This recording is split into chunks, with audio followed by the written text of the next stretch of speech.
And here we go, absolutely live in charge. We are on the screen. I am looking at myself, and hot dang, I like what I see. How you doing, folks? I hope everybody is doing great. And thank you for, as always, for joining me in one of my just rambling, ongoing reviews of a tabletop RPG game. Today's victim, after we spent, well, all of last week and the beginning of this week talking about Penumbra City and how much we like it. We did like it, even if we had our problems with one specific character class. But also, I cleaned up those streams and I put them on back on the YouTube.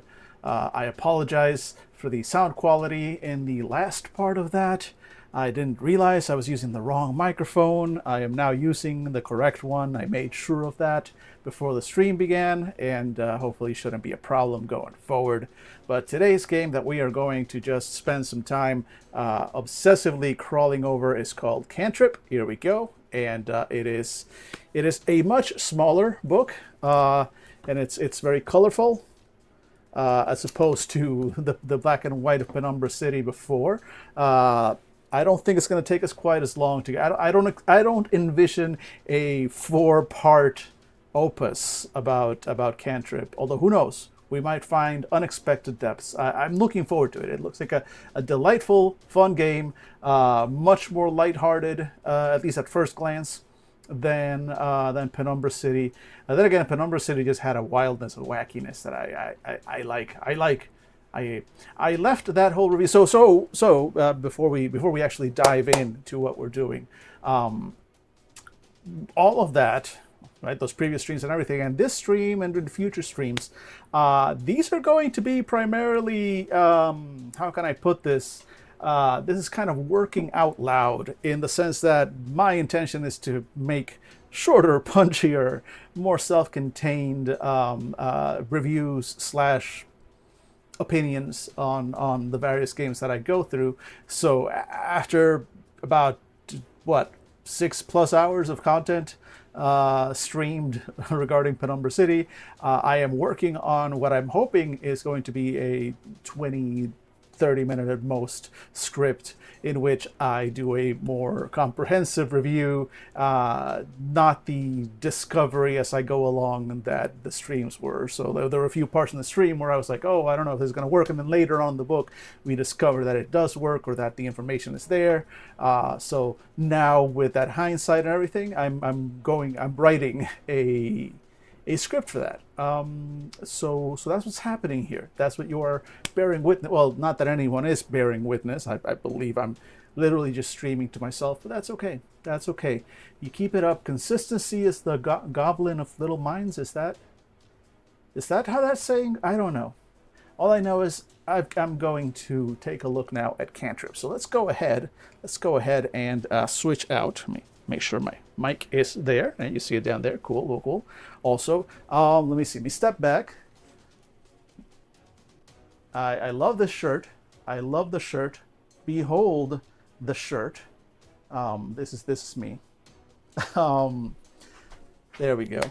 Let's see. Tunes in, hits ads. This is the way. Oh, well, okay. I'll tell you more. In a minute, Struggle Bus. Let me know when the ads. New subscriber, Marvin. Hey, first of all, thank you for the subscribe. New subscriber over on the YouTube. Much appreciated. And don't worry, Struggle Bus. Shirt is 1010 for tabletop RPGs. Right. Big fan of this. I've got a couple other just wizard shirts. I think I'll bring them into the rotation, even though for 99% of the time, all you see is this just gorgeous mug of mine here on the screen. But I step back and hell yeah, look at that. It's even legible, isn't it? Yeah, there we go. There we go. Modeling. I need to make content. I need to make shirts. So I can sell them. I can start these streams showing. All right, hey, ads are over. Welcome in, Struggle Bus. Welcome in, buddy. Hopefully, I did not blow your ears out too much with the microphone. I saw the microphone peeking over there. I probably need to bring that down. But anyway, welcome in, folks. Let's go ahead. Like I said, we're going to talk about Cantrip. So Cantrip it is. Let's go ahead and switch cameras and crack this game open. All right, there we go. Sounds been fine today thus far. Yeah, dude, I'm when I realized how much of yesterday's or the day before stream was that audio, and then I actually listened to it. I tried to export it. I mean, I did export it. I did my best to clean it up a little. Like I said, I cleaned up the streams. If you go onto my YouTube channel, you know, you don't have to, but if you did, the full streams have been cleaned up for each one of them. Like an hour's worth of exactly this stuff that's happening here has been cut out to make them something closer to a more focused review. Before I, again, spend time, I am going to make a 20 to 30 minute at most review, focused actual review of Penumbra City, just like I'm hoping to do the same for Cantrip. Let's get to the game at hand. Let's see, Cantrip, designed by Misha Panarin and art by Celeste Cruz. So first of all, very different vibe, right? Here we've got a lot more colorful, we've got playful fairies. So art-wise, already we've got a very big vibe shift from our previous game, right? This seems a lot more colorful, a lot more lighthearted, a lot more fun. Let's go ahead and check the back cover first before we dive in properly. So we've got a lot of art. This game has a lot of very colorful, pretty art, which I'm looking forward to discovering as we go in, like that. And let's see, let's read through the back. Cantrip. Cantrip is a fun and emotional game about young witches and their adventures. When playing it, the familiar witch school tropes will warmly welcome you while guiding you through a much more original fantasy world. It evokes the nostalgia of anime friendships, the enhanced drama of high school movies, the bite of fantasy novels, and the cultural significance of witchcraft. It combines all of this seamlessly and presents a dreamlike canvas over which to create your own take on the witchy world, from one of the playtesters. Nice. It's, you know what? If only I could get my own feedback published as a playtester on the back of a game. But considering that so much of my feedback seems to be fix the gunslinger, I'm not sure that would. I don't think the folks from our previous game would print that on the back. Fix the goddamn gunslinger, Dan, playtester. Except I haven't even playtested. I'm not even just Dan, asshole. Anyway, let's actually crack this one open. Okay, so we got some credits at the beginning. Beautiful. Let's just give actual credits to the people that we've got. So game designed by Misha Panarin, art by Celeste Cruz, editing by Pam Punzalan, and layout by Francita Soto. I'm seeing a lot of Latin American games here. I like this. Cantrip is based on the Belonging Outside Belonging framework. First seen on Dream Apart by Benjamin Rosenbaum and Dream Askew by Avery Adler, and on Powered by the Apocalypse by Megway and Vincent Baker. So this is a PBTA game. Those of you who know me, or have known me from my previous work. Look at me. Well, yes, from my previous work, from the podcast, from Fandible. You may know that we have had a history with Played by the Apocalypse games. We've not had the best of experiences because we really thank you, Struggle Buzz, by the way, honorary mod, honestly, for sharing the link out. We have not had the best experience, right, with Powered by the Apocalypse games. You know, large C, big, big C, huge, huge C, large. I hope they fix that in a present or future version of Dungeon World. I don't know. Dungeon World is my Necronomicon. I fear that if I ever touch that book, it will destroy what's left of my friendships. So, that said, we have had some better experiences with Powered by the Apocalypse in more recent memory. So I am not holding that against this game. I finally understand a little bit more. I'm definitely spiking on this mic. I'm gonna bring it down just a little bit. Let's see. Hello. Yes. Ha ha ha ha ha ha ha ha. Let me know if the sound is still acceptable. It should be probably noticeably a little lower, but it really did look like it was blowing out the volumes over here on my end. So hopefully this is still good. If it's too low, please let me know. I can bump it back up.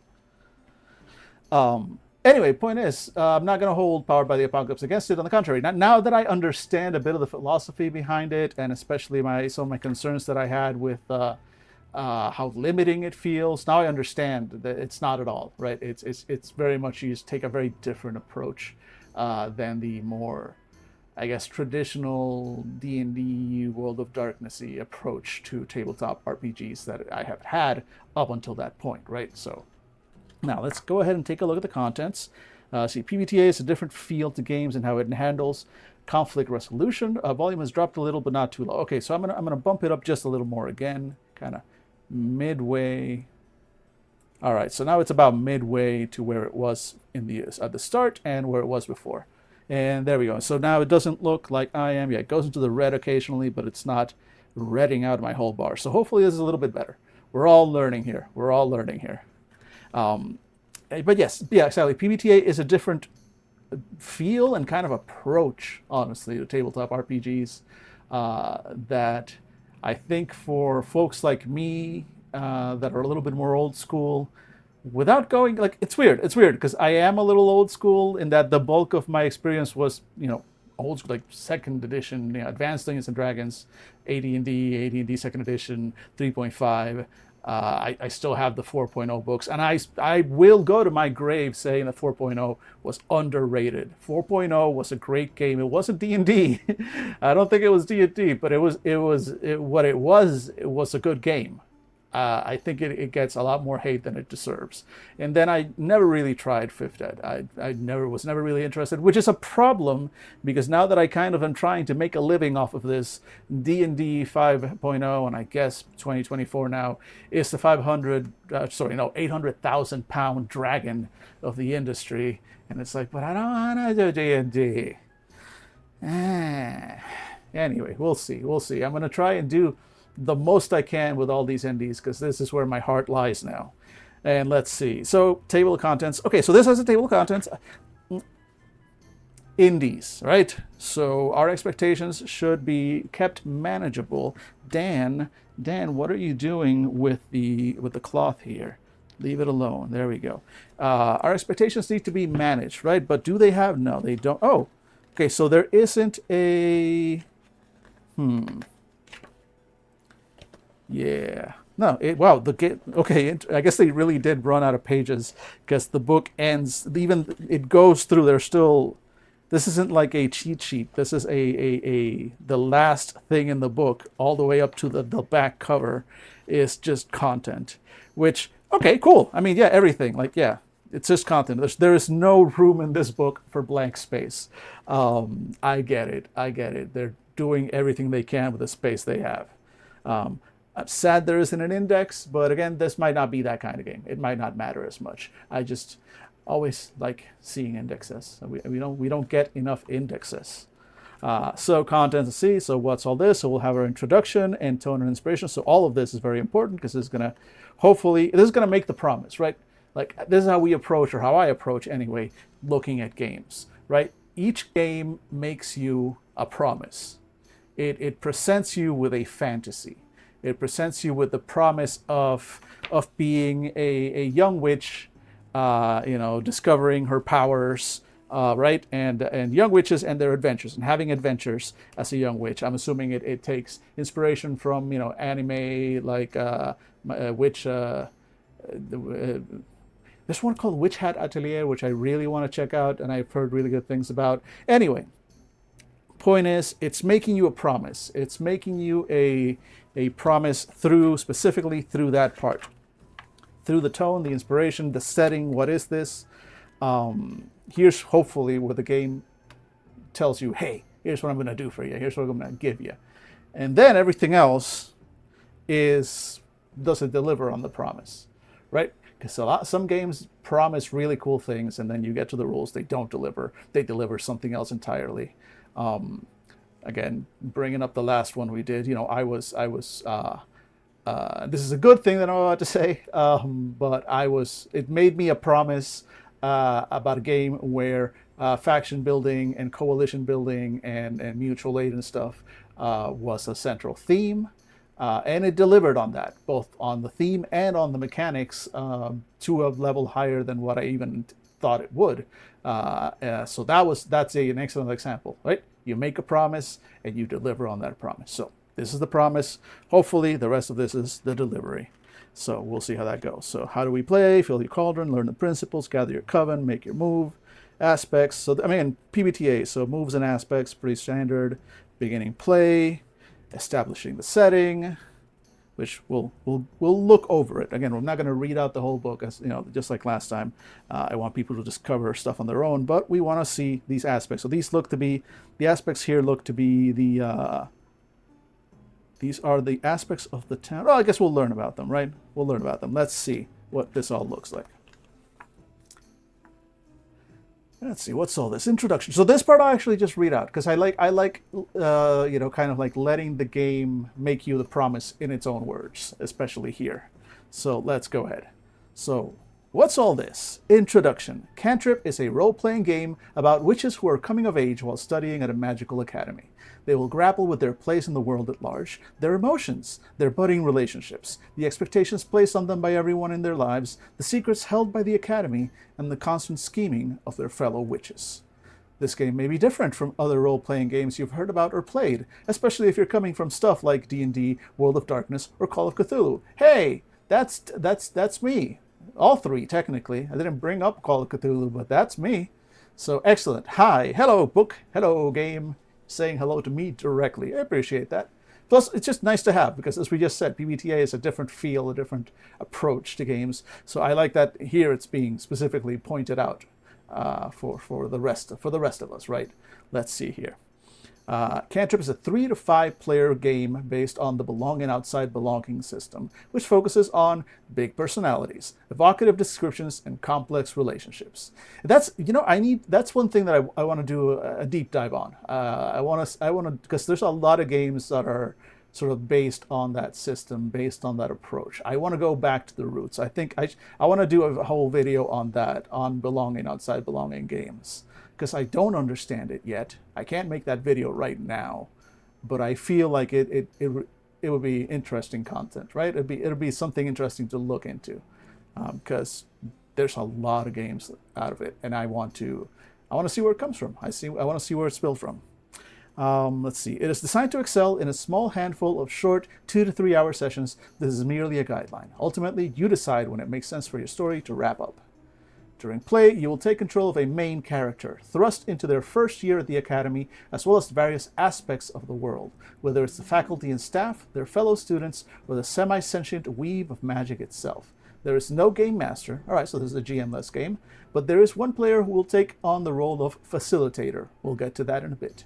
Play primarily consists of conversation with your fellow players. Throughout this conversation, you will frame scenes involving 2 or more main characters, with different players taking on the roles of the various aspects that will provide these characters with surprising opportunities, hazards, obstacles, and challenges. All right, so I like this. We got like some little kind of 80s, 90s stickers, potions essay, wand work essay. I like the design, by the way. This is my childhood. This is the 90s, 80s school. I like the vibes, but this is not specifically about this game. Again, I'm wondering, is this are all belong and outside belonging games like this? I'm just curious. I don't if anybody watching has an answer, great. If not, that's going to be part of my investigation, right? I don't have a lot of experience with GM-less games, so I'm real curious to see how this game presents that. But it very much sounds like it is more of a cooperative. You know, you take turns going around the table. One person is the main character. Everybody else is sort of the GM, unless they're also playing a main character. Narrative, a collaborative narrative. All right, so let's go ahead. Play. I already said that. Let's check the next part out. The facilitator. All right, so here's the closest thing to a GM this game has. The facilitator. One of you, usually whoever is the most familiar with the rules, and hopefully after we go through this book, that will be me, will take on the role of facilitator. The facilitator is responsible for gathering the materials needed, helping others learn how to play, and clearing up any doubts about the rules or the limits of what's possible within the game. The facilitator also makes sure that every character is getting enough screen time and that every player is feeling safe and comfortable. These 2 responsibilities are shared by all players, but the facilitator should be comfortable with taking the lead. Much, maybe most, of the teaching of the game will take place during play as you develop your main characters, the supporting cast, their relationships, and the world they inhabit. As a facilitator, encourage players to ask questions, but don't shy away from asking questions yourself. I'll be honest with you, this sounds a lot like a GM. These are the roles of a GM. I guess the difference is that you're not expected. This is everything that a GM that I personally kind of would expect from a GM, minus the also I have to make up the story, right? The plot. All of that will be made up collaboratively together. But other than that, these are the things that a GM does. You make sure that things you make rulings, right? It's yeah, it does hit. It's it's basically a GM light. The facilitator role, you're still basically the GM. You're just playing a particularly player generated adventure, and you are yourself one of the players, right? So you get to play. You're not just a GM, but it's not a GM PC. It's an actual character within the game, right? But the bulk of this, yeah, all right, which is fine. Not a complaint. But I mean, I guess they do say there is no game master, but there's one player take on the role of the facilitator. Yeah, I guess setting that aside, setting that apart is necessary in the sense that otherwise, by default, someone will they'll try and make a plot, be the GM.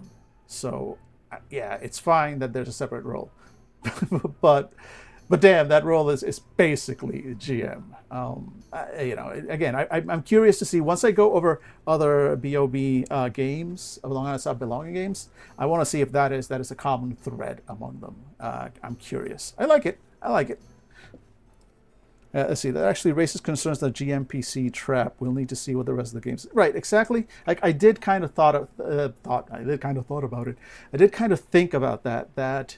And again, that's why I'm curious whether that's a thing about this game or BOB games in general. If one player is still effectively being a GM, and then when it's their turn to play their character, yeah, there are some pitfalls. I can see that. A lot of those pitfalls can be mitigated by the simple fact of don't be a dick, right? Be a grown up. We're all here to have fun, and you don't win at tabletop RPGs unless everybody at the table is having fun. That is how you win at the tabletop RPGs. Is everybody at your table having fun? Then you win. Otherwise, no. But I wonder, I do also wonder, like, if that is addressed at any point when we're making a character. It's like, hey, the facilitator character, keep this in mind, or something like that, right? So we'll see. All right, and the tone and inspiration. This is important. This is important because it's a big part of the promise. Because you're going to give me images. You're going to give me this, things that touchstones. You're going to give me touchstones, things that I am probably aware of already, that are going to very much color what I am expecting from the rest of this game. So let's see. This game takes inspiration from a lot of media involving the magical and supernatural coexisting and clashing with a mundane world. Most direct inspiration is Studio Trigger's Little Witch Academia, and you'll find that the playbooks closely resemble many of the characters in that anime. All right, so this one's kind of like the one that I'm going to be looking at soon, placing him, which is the next one we'll do, it's inspired by several things, but primarily inspired by Symphogear. So it sounds like this game is primarily inspired by Little Witch Academia, which, to my eternal shame, I have yet to watch properly. The last thing that I saw in that vein was not even Madoka. Madoka is magical girls, but not specifically witches. I don't remember the last sort of like witch-based anime unless you count martial magic and muscles, which, you know, if I went to Hogwarts, I would use physical violence. The magic spells are gonna work on me. Avada these nuts, right? So that's not the vibe we're going for. I'm guessing here. In fact, I'm going to go ahead and take a wild bet here and say that we are not going to find a martial equivalent in this book. There will not be a playbook. There will not be a character type that is just like, I don't have magic, I'm just really buff. I'm going to go ahead and make that guess right now. And if I am wrong at that, I will do penance in some way. You would have thought I was a Hufflepuff. I would have thought that too. But then I was radicalized, and now I am Team Mashal. So let's see. Other sources of inspiration include Witch Hat Atelier, which that one I've heard really good things about. I've heard amazing good things about Witch Hat Atelier. The Owl House I've also heard good things about, and I have not seen. The Persona series of video games. So that's a surprising. I wonder where we'll see that influence, because that one I'm very familiar with. I'm a big fan of the Persona games. I wonder what influence that will bring into the game. And Kiki's Delivery Service, which of course, who doesn't love Kiki's Delivery Service? More tangentially, slice of life anime like Yuru Camp and Non Non Biyori provide a lot of the tonal inspiration. Okay, so this is supposed to be a laid back, right? It sounds like laid back kind of slice of life moments of play. Cool. I like it. I dig it. Let's see. So that's the problem. That's the promise we're being made. Cute witch girls, cute witches, learning, learning at their magical academy and having cute witch adventures. Sure, solid promise. I like it. That's why I picked it up, because who doesn't want that in their life? So let's see how it delivers. We got a little bit more inspiration. Okay, so this technically kind of goes on. This feels like it's part of that. Yeah, it is. It is part of the basing on. Okay, so let's continue there. I thought I was done with that. Let's see. Mechanically, the game is also based on the belonging outside belonging framework. It's self-inspired by Apocalypse World and powered by the Apocalypse design philosophy. Speaking of PBTA games, Cantrip borrows heavily from the principles of teen angst and drama it masks the new generation. Big fan of masks. I like masks. I think our game of masks for Fandible went off the rails very quickly. But I have played masks with people who are not Fandible and who are not allergic to PBTA games and had a wonderful time and seen some incredible stories. So big fan of that one. Let's see. Overall, the tone of Cantrip is meant to be lighthearted. Emotions, I suppose that was meant to be emotions. Fine. Emotions can flare and fights can happen, but these witches are mostly inclined to stick together and care for each other. The kind of problems they'll face are usually low stakes. Maybe one of them misplaced an important object, or the internet is out in their shared room, or a school play is coming up and they're short one dancer, or a mysterious portal opened right where their classroom was meant to be. When you begin play, decide as a group what overall tone you're going for. Do you want languid, zero-stakes personal adventures of young witches in a weird world? Do you want emotionally charged, mutual explorations of the strange and mysterious? Or maybe you're up for non-stop, goofy hijinks? So, okay, cool. Again, this is a good example of the kinds of games you can run with this, the inspiration and vibe they're going for, the kinds of adventures and tasks and stakes that this is built around. This is meant to be a cozy game. It is a cozy indie game, which sometimes is exactly what you want. I feel like this would probably do great at a con, or maybe like if you're running weekly with your friend group, right? Maybe like a month. Let's say like, hey, October is going to be, instead of like maybe somebody in the friend group wants to do horror month, you can also do just cozy witch month, right? In fact, October is coming up. So let's continue. Maybe this is October's game. Although I do have a couple of other spooky ones coming up I'm curious about. Anyway, let's see. So how do we play? Fill the Cauldron. So this is just the basics. Rules, paper, 3 to 5 players, one of whom is also the facilitator, and tokens. 4 per player should be all right. So let's see. All right, let's look at the system. Learn the principles. So I feel like we're going to have to read through this pretty closely because we're looking. This is, again, these are the basic principles of the game, right? This is important to know so we know. And I did say this in a previous review, right? I like, let's see, because while this is okay, yeah, this is explaining the game, explaining sort of the basics of what you're doing here. All right, how to, okay, gather your codes, so how to basically set up and do things, cool. How to make moves. So these are basically, this is basically the rules. Regular moves. Okay, cool. So we're gonna get it. So this is cool. This, I like this in the sense that we are getting the system, right? We are getting the basic rules up front. I think I mentioned that before. I like knowing that so that then when I get later on in the game, I have a better idea of what those things mean. So if a game says roll d6 plus n, I need to know what n is at some point. And the sooner you explain what n is, the less upset I'm going to be when I go, what the fuck is n? It says 3d6 plus n, where's n? But if I already know that n means nanomachines or whatever, then hey, so cool. Let's start with that. Let's see how good of a job it does with that. Have a chat. Playing Cantrip is a lot like having a conversation. Someone says something, someone else replies. Sometimes this might trigger a mechanical feature of the game, such as a move, but other times the players will simply back and forth, having a conversation, either in character or out of character. As you embody your character's playbook and one of their world's aspects, you will describe situations and scenes and what the various characters do or say. You might propose a scene, make a joke, give an impassioned romantic monologue, or interrupt with questions or establish a fact about the world while playing. Tell a story. You can narrate story actions either in the first person or third person. If you're not comfortable acting out a character's every word, wait, let me catch up on chat real quick, and this is why we define abbreviations and variables at the start. Exactly.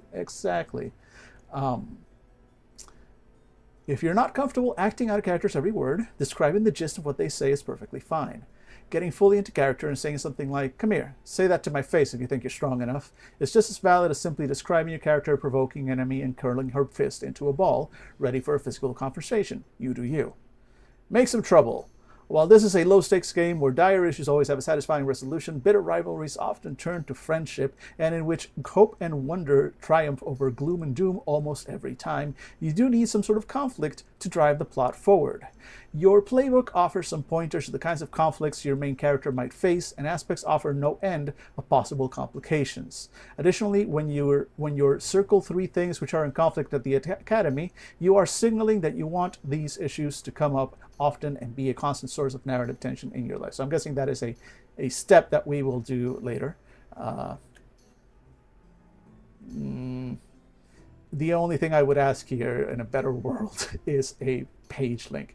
Go, parentheses P4, P5, wherever this is defined, because I'm that kind of player. The moment I see a something that is capitalized and bolded, and definitely from the context sounds like it's a game mechanic. I mean, sure, this feels very self-explanatory. Circle 3 things which are in conflict with the Academy, but when does this happen? Like when does this actually happen? You're telling me that when this happens, cool, that's what that means. But I feel like also that would be in this definition. It's again being nitpicky. Otherwise, though, I get from context what this means. Just being nitpicky. In a perfect world, parentheses, page, whatever. So here's the design difference, right? Here's the design / philosophy difference that I see in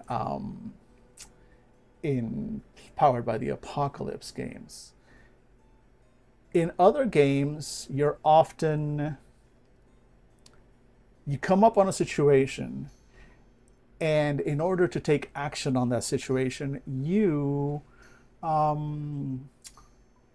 look at your character and what they can do. Like you look at your character, what's on your character sheet is like their powers, their abilities. and that's how you kind of decide what you're going to do in the scene. And there are bonuses and minuses to that. I just actually saw a really interesting video this morning from Bob. Was it a Dungeon Builder, Bob, or something like that? Bob Dungeon Builder, Bob something Builder. Anyway, he mentioned how having skills can sometimes be a little limited. Having like defined skills can sometimes be a little limited because it can lead to players thinking that if they don't have the skill for a specific thing, then there's nothing they can do in a specific scene, right? And I think that was the problem that we ran into when playing Powered by the Apocalypse games. We kept looking at our character sheets, trying to figure out what we could do in any given situation. So we were approaching in-game problems, in-game situations. Oh, hey, there is a bad guy here, or there is this obstacle or this thing, and looking at our character sheets going, okay, what's my skill for talking to bad guys or punching bad guys or flying over fire? Like, we're looking for those things in our character sheets. But Powered by the Apocalypse moves are less specific abilities and more, as I say here, like, they might trigger a mechanic. They are mechanical features. The idea is that when you're playing a certain type of character, a certain playbook of character, you're just playing, you describe the actions of, or you play out the actions of what that character would do given the situation. Hey, no worries, Himang. Thank you so much. No idea what you're doing, but looks like you love it, so best of luck. Thanks so much. I have no idea what I'm doing, and I do, in fact, love it, so your assessment is correct. We are literally talking about indie tabletop RPGs. I'm just reading through them, giving my opinions on the design for later full-on condensed proper reviews is what I'm hoping to do here.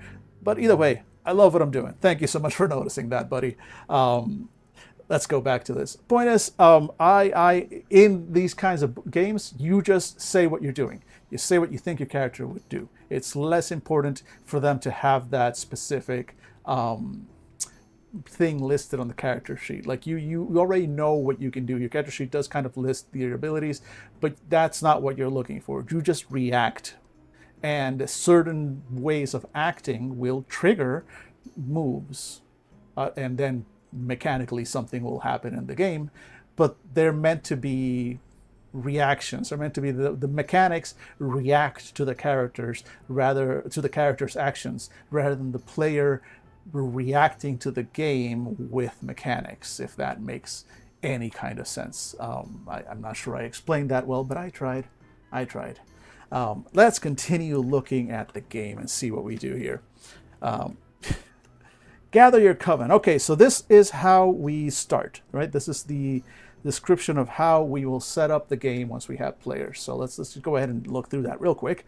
Facilitator should read out the description for each playbook and let the players choose which one speaks to them the most. So a vibes-based character generation, or which one they think they could embody the best in order to tell a fascinating story of academic hijinks, wondrous magic, and high emotional stakes.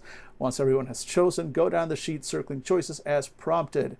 You should talk about your choices as you go. Character creation in Cantrip is a collaborative process, a team effort.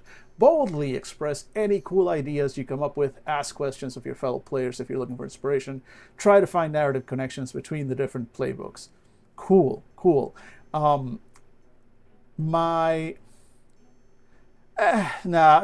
was going to say a concern, but it's not even. It's just like, again, they do explain earlier on that, hey, I think they actually do a decent job of making it clear that this is not D&D, right? Because in D&D, even though there is some encouragement to make your characters together, let's face it, you sit down with the books, you make your character, and then once you've made your character, then maybe there's a step, depending on your GM, where you like create connections to the rest of the group, or otherwise they're just kind of assumed as you all walk into a tavern. So here it's very much spelled out that, hey, you're doing this as a group. You're not just picking your own, creating just your own little witch. You are creating a witch group. You're creating this world. You're creating the story together. There is no GM. Nobody's coming in with a plot that everybody else is going to follow. You're going to create that as you go and as a group. So again, very different approach to the standard D&D. I like it, and it very much sounds like that is the approach from the way they're talking about things, especially here with the inspirations. It sounds like that is what belonging outside belonging games generally do. So cool. The more you learn, right? The more we learn about the approach, the better. I'm real curious to see. So collaborative character creation, cool. Now aspects. So aspects should be dealt out randomly, with each player reading aloud the description for their aspect. If there are more aspects than there are players, then the facilitator should hold on to the aspects for now. Each player can only ever hold one aspect, except apparently the facilitator, who continues to sound a heck of a lot like a GM. Let's see here. Each player can only ever hold one aspect. However, the ones that are not in play may become relevant during other parts of your story, so it's important that everyone knows they exist and what their basic premise is. Talk about the aspects one by one, then come to a consensus of which options you will circle when you're prompted to do so. There's also a collaborative process. Help make the world of Cantrip a unique experience for your group. Keep your characters in mind as you do this, yada, yada, yada. You are not limited by the options on the sheets. If none of the options speak to you, or if you have a cool idea that is not on the sheet, let your group know. If everyone else is cool with it, pencil it in. Cool, solid. Once all the aspects sheets have been filled out, if the facilitator currently holds more than one aspect, they should keep only one and leave the rest in the middle of the table within easy reach of all players. You'll be switching out your aspects a lot. I'm assuming they're talking. So, well, in reach of all players. So I'm guessing other players can pick up other aspects, it sounds like, but they literally just say that you can only ever hold one aspect. So I'm guessing it's just a facilitator, so why does everyone else need access to it? Maybe we'll get an explanation as we go on. Let's see how that goes.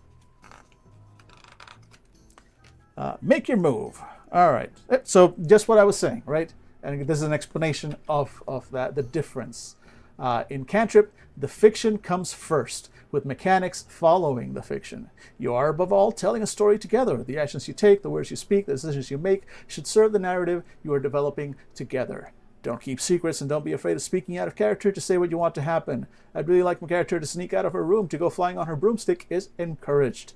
It also lets your friends come up with ways to make it happen that involve other characters. So again, that explanation of like, don't worry about what's on your sheet. Just say what you want to do, and then we'll refer to see if that triggers something. But otherwise, we're just telling a story here. A move is something your character does that is important to them and their identity. The core mechanics of Cantrip are the strong, regular, and weak moves.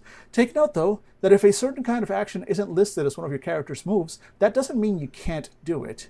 The moves are there to guide you, not to limit or constrain you, which, again, was the problem that my group originally ran into, that we thought the moves were there to constrain you, were there like, these are the things I can do, period, right?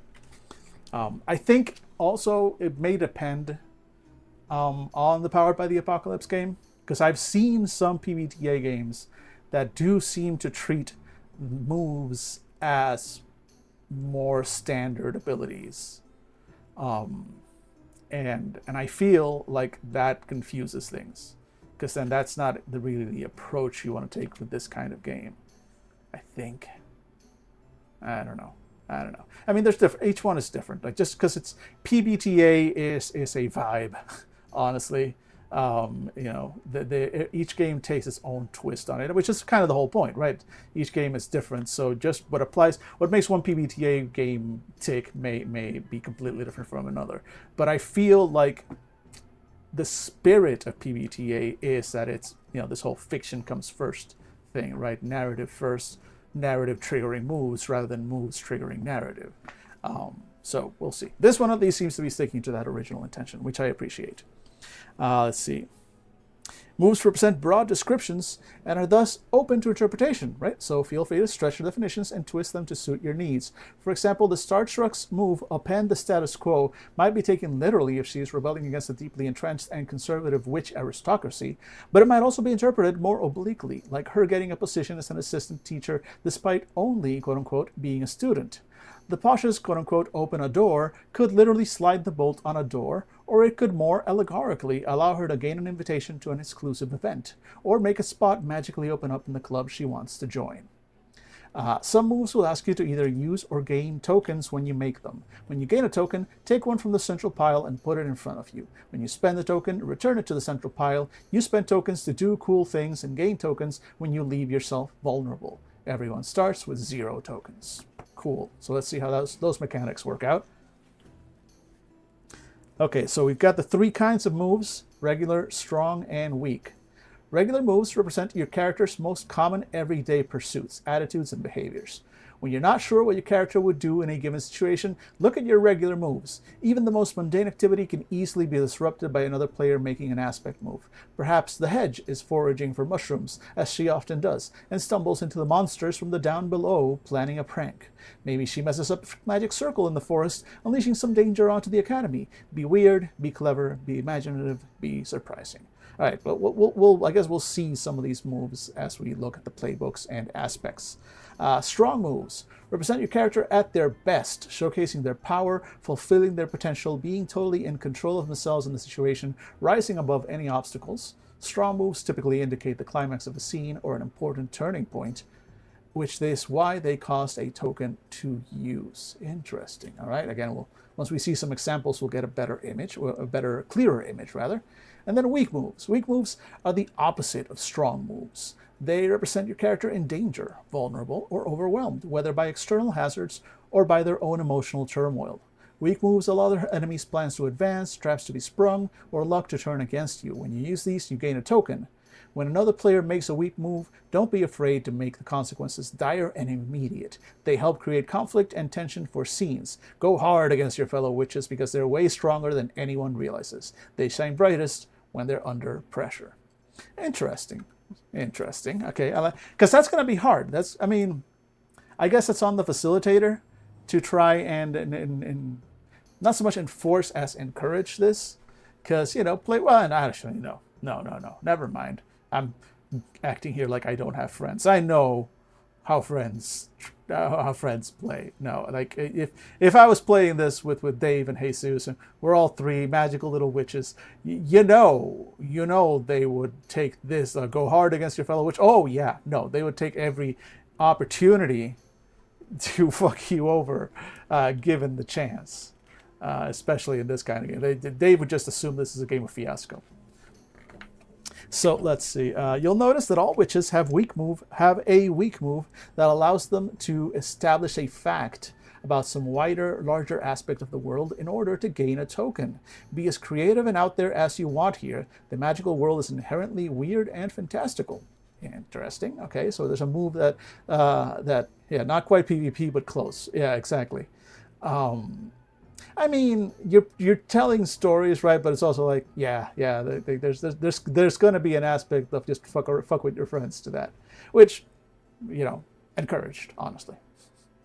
Let's see. Additionally, most witches can cast any spell they know as a regular move. This begs the question: how does a witch learn new spells? In Cantrip, you learn a new spell, unless you're the Starstruck, by spending a token with the move Cast a Previously Unrevealed Spell. Pick from your playbook's list, or make something up on the spot and write it down somewhere so you'll remember that from now on that spell can be cast as a regular move at no cost. Interesting. So this is basically, I guess, character advancement. You can spend tokens to gain new spells, in addition to spending them to make strong moves. Again, we'll see. Once we get through a couple of playbooks, we'll see what that actually looks like. Let me just hydrate real quick.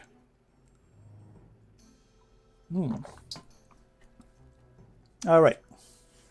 Once again, moves are there to inspire you, not limit you. Thanks for the reminder. Character will take an action that seems like it should gain you a token because you're putting yourself in immense danger. Maybe you'd spend a token because you're showcasing your power and potential, then treat it as a move as long as the group agrees. Cool. If you're ever having trouble figuring out how to insert your character into a scene you find interesting, remember these 2 things. 1, you can always just kick a door open and make a grand entrance, or arrive in the nick of time for some thrilling heroics. 2, you can always explore the scene and ask questions. And again, that's bolded, so I'm assuming it's kind of a mechanic.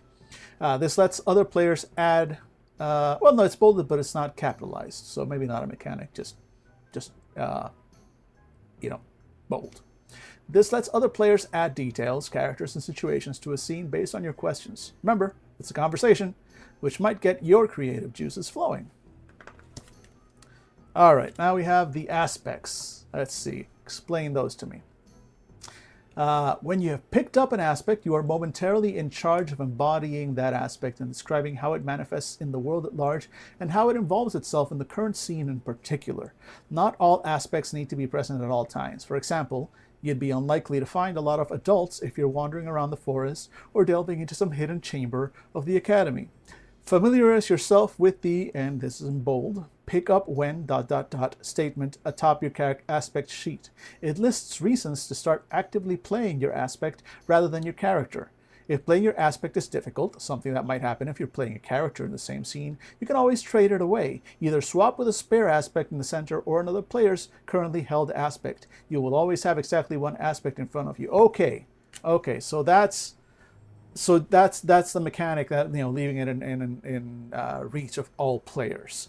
So you only ever embody one aspect at a time. There's only ever one in front of you, but you can swap them out, which is where my moment of doubt was. So, okay, that's been cleared up.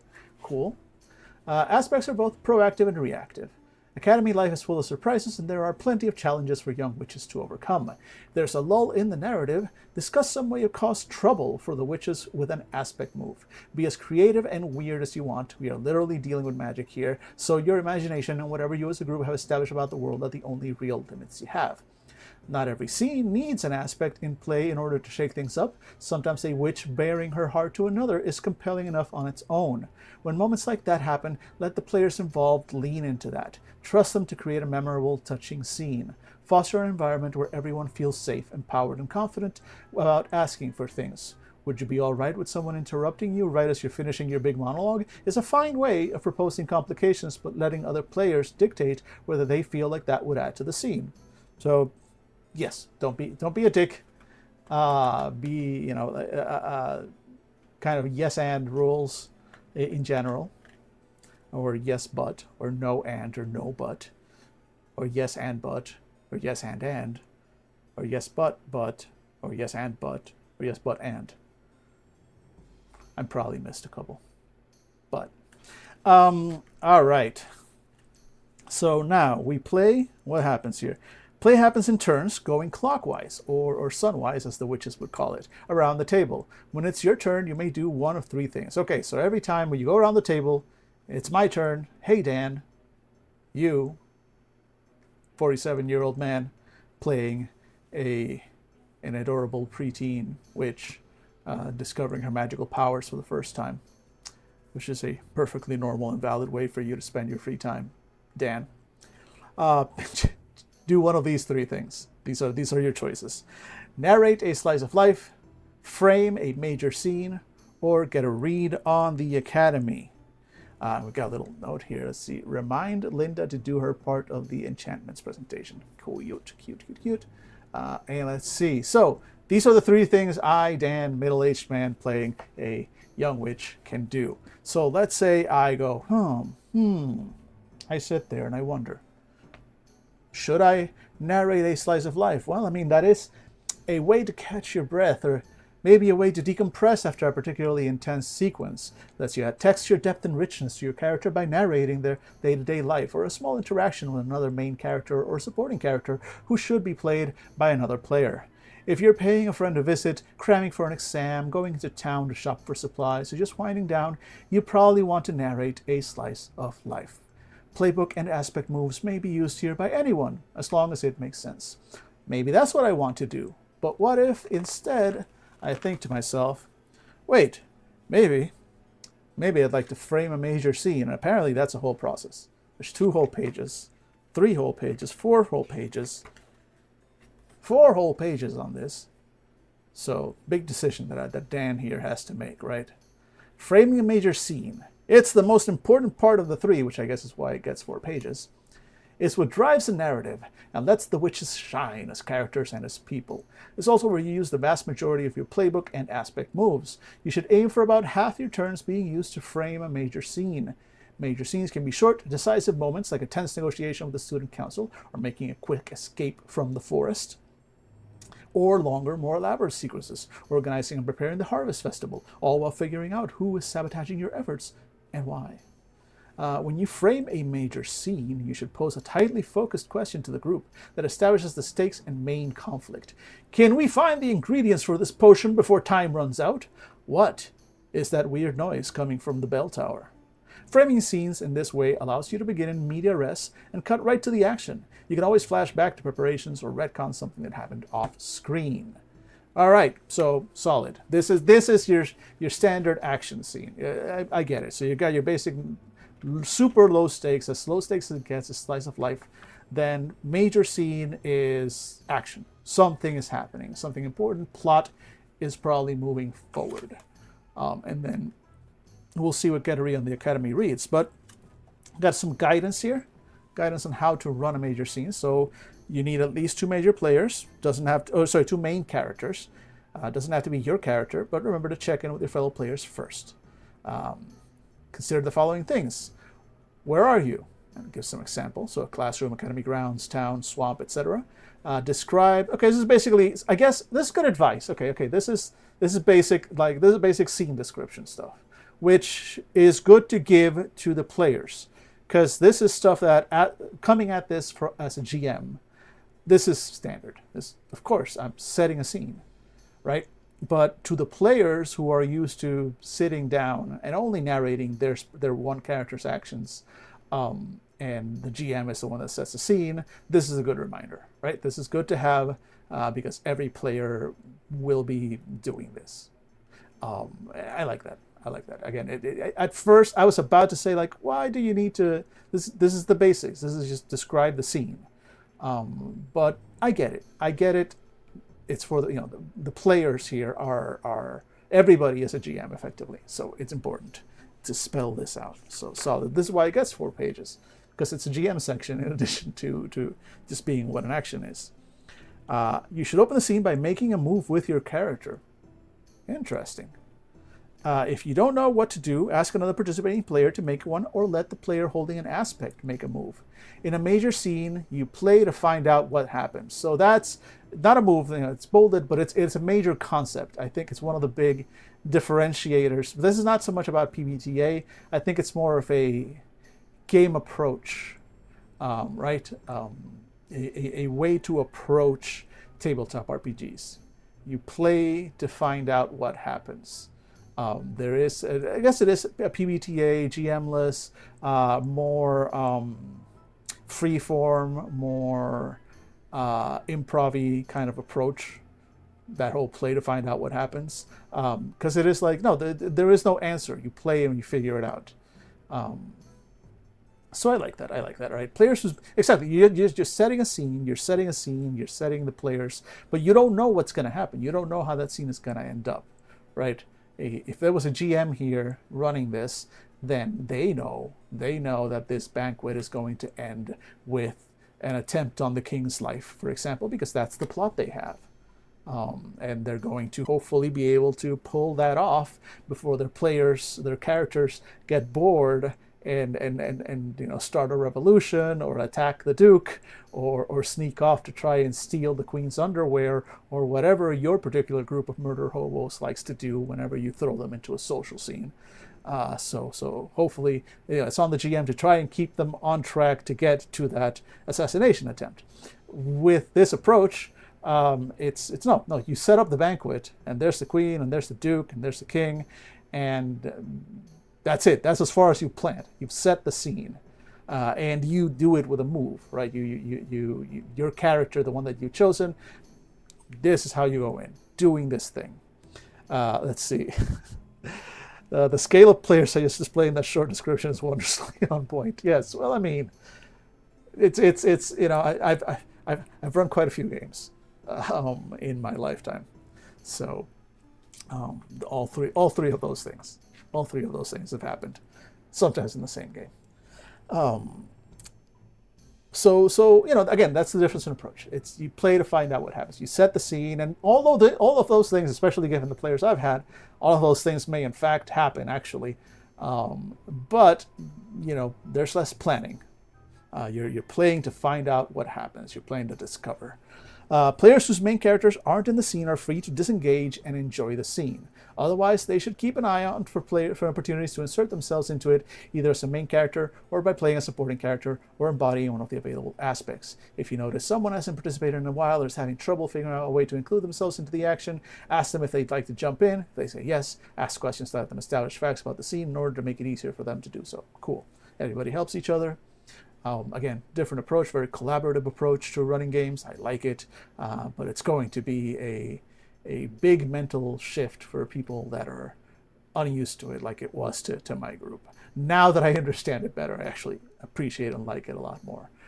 But it is. I can, and not only I can see, I experienced that dissonance the first time I tried to play. I don't think that game had. I don't know. I wonder if that old version of Dungeon World had any kind of explanation like this, or if it was just kind of assumed.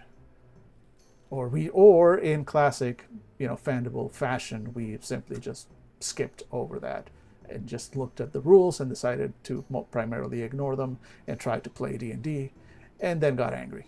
So that may have been our problem with our approach. So let's see. Everyone shares the responsibility for bringing a scene to life.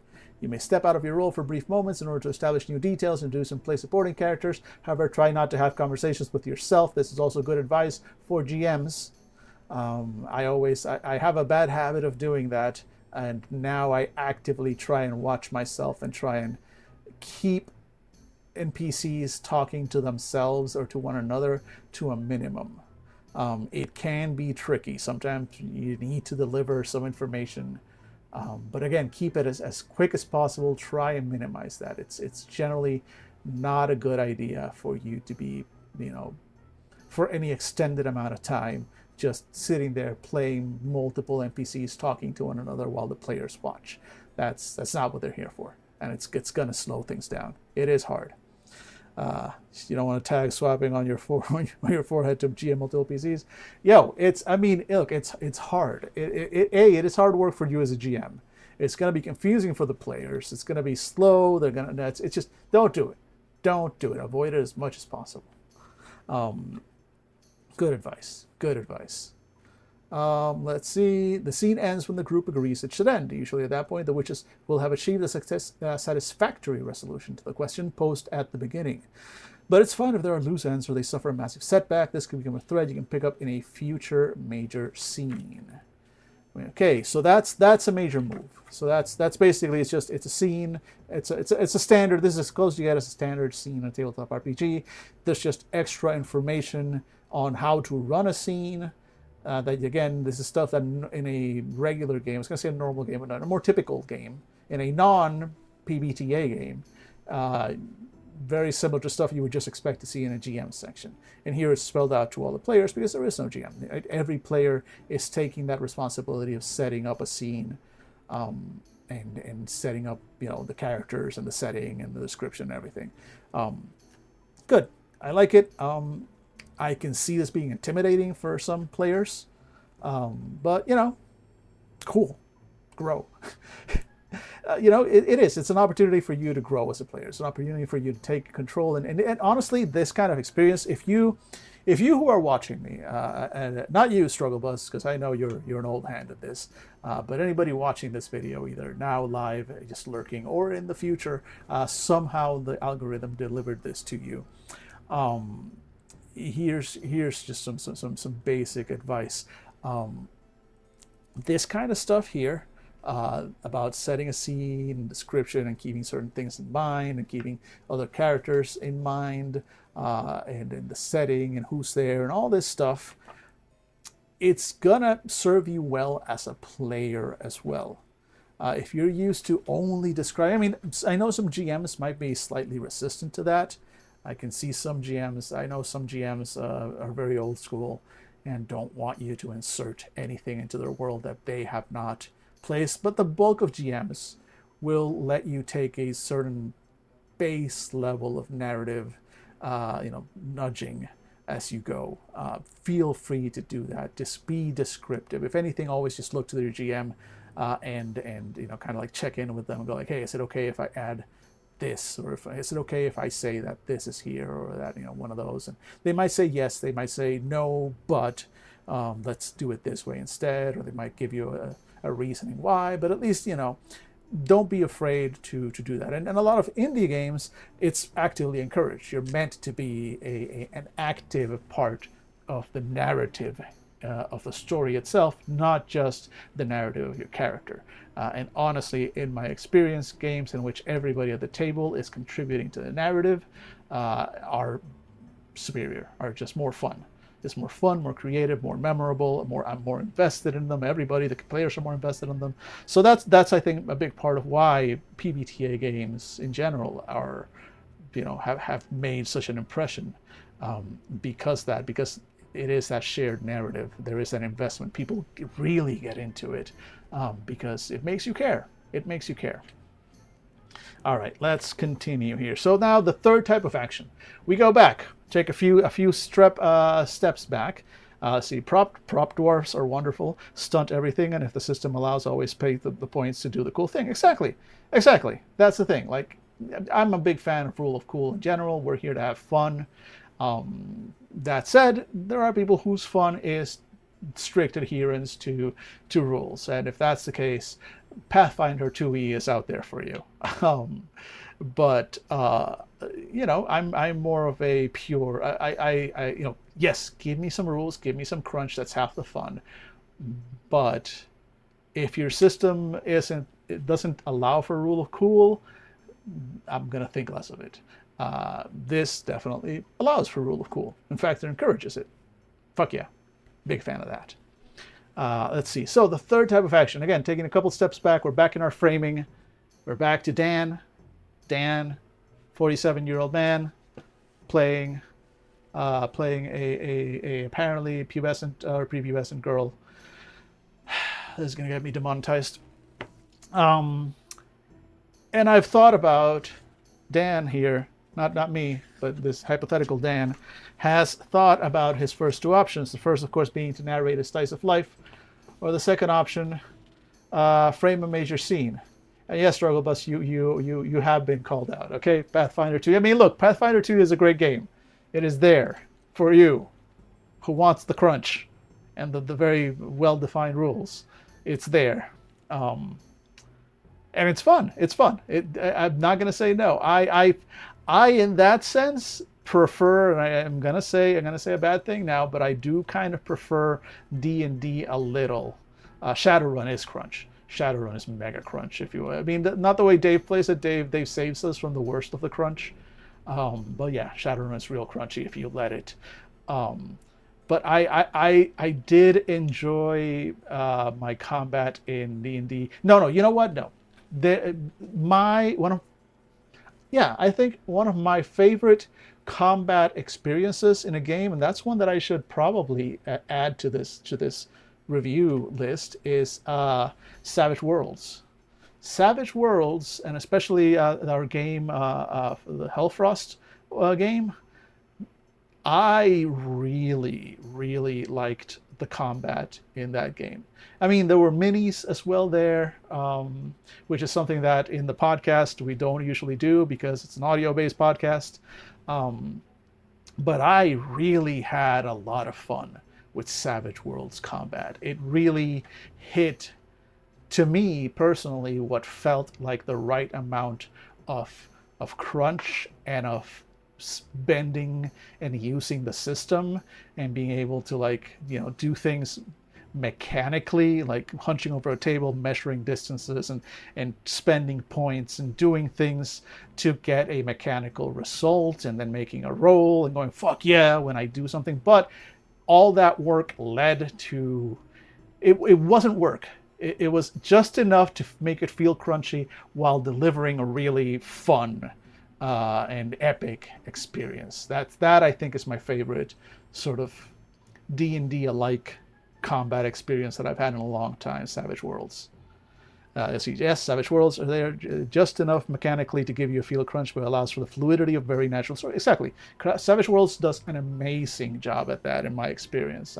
I want to play more of it. I really miss that Hellfrost game. Unfortunately, that one really had to be in person.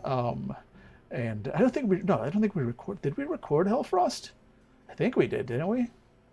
Yeah, that might have been for us only. Either way, I still miss it. But unfortunately, the guy who was running that Tex, his alias Tex, unfortunately is no longer in town.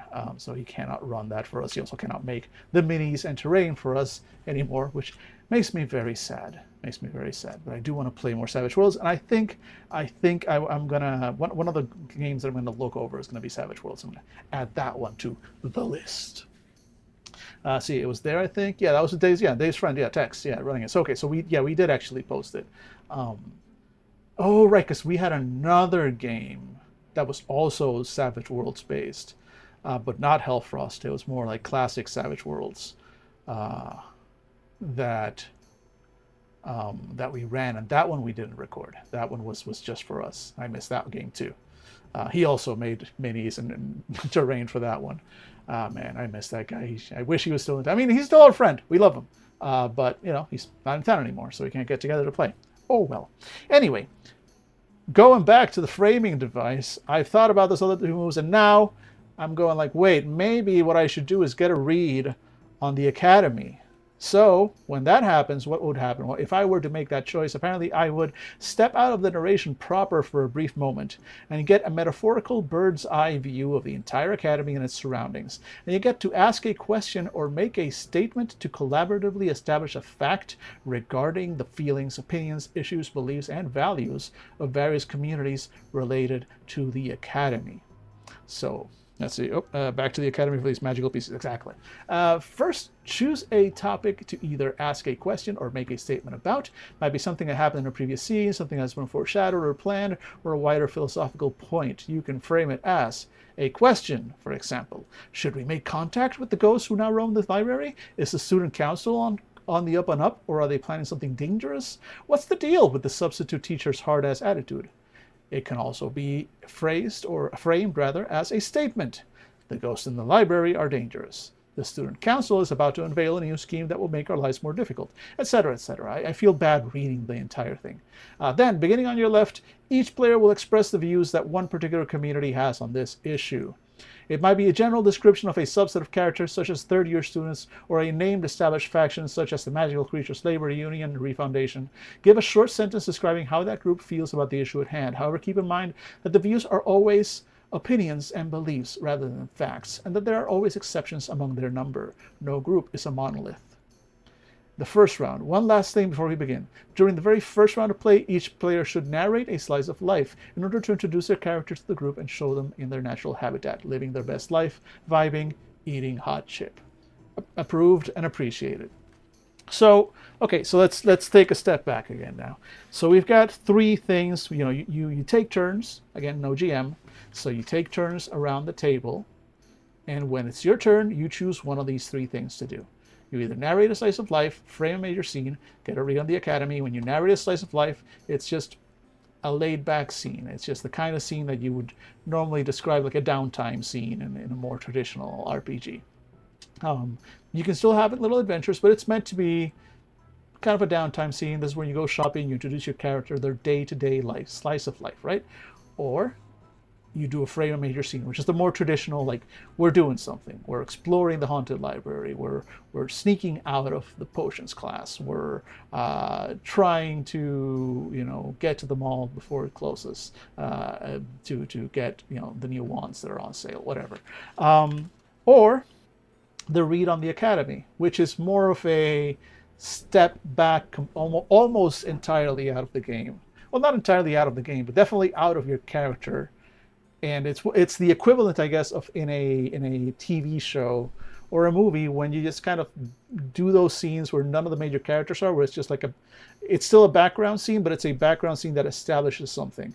And it sounds like in this case, the main characters are not part of it. You are establishing a thing, or you're making a question about something, right, in the game, or you're making a statement about the game, and then everybody else is going to state what other people, not their characters, but a faction in the game world thinks, their opinion about that. So you're increasing the world building and knowledge of players. It doesn't specifically say here. I guess that's something you would decide on the table, whether your characters would know these opinions, or whether these is just kind of out of character information for you to use in building scenes and world building.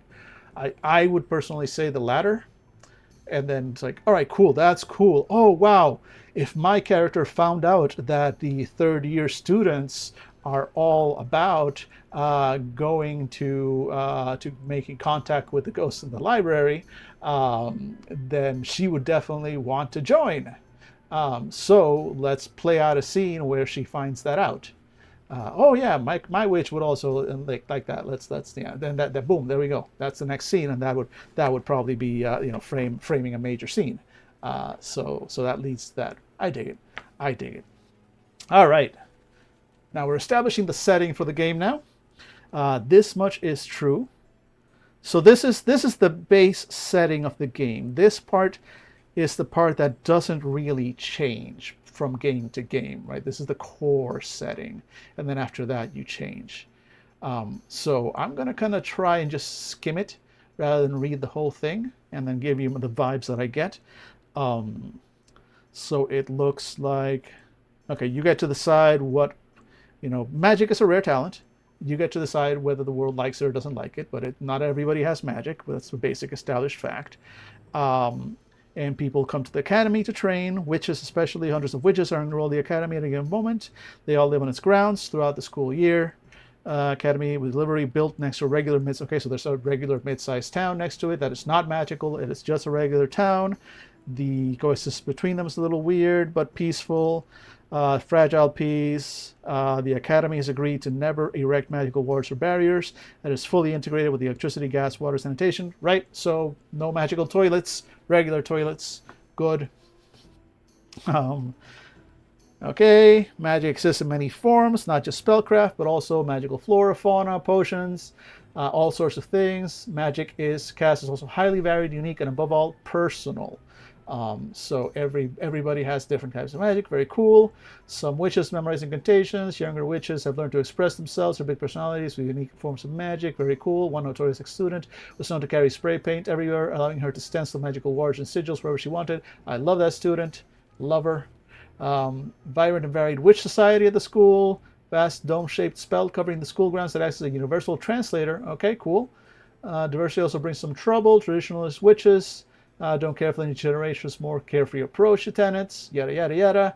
Okay, so yeah, tensions built in between the younger and older, more traditional students. The academy has, for 1,000 years, been inhabited by okay, so we got magical creatures, goblins, ogres, fairies, ghosts, talking animals, and the like are tasked with keeping everything clean and functional. Nice.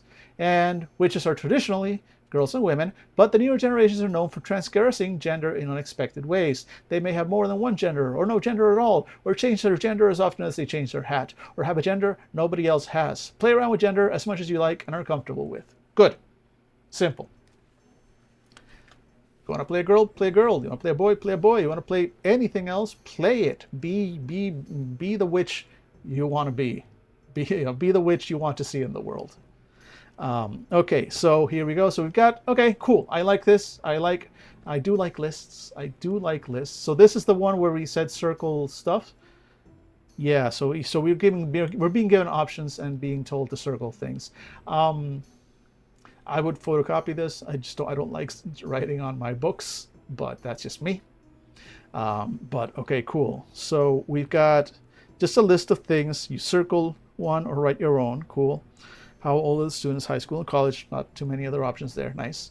I would have liked to see even more options here, but that's just me. Otherwise, so this is a good start. This is a good little start, and you can just bounce off ideas. Draw a map of the academy. That could be fun. Academic calendar. All right. So the school year at the Academy has 2 semesters separated by a month-long winter break. Semester is 4 months long. Notably, each month has its own special school event. What follows is a suggested month-by-month school calendar, but you're free to swap, edit, add, and remove items as you see fit. Each monthly event also has seasonal moves available to all the witches only during this time at school. I like that. I like this mechanic. It shows there's... So month of the cat, club enrollment, dormant science.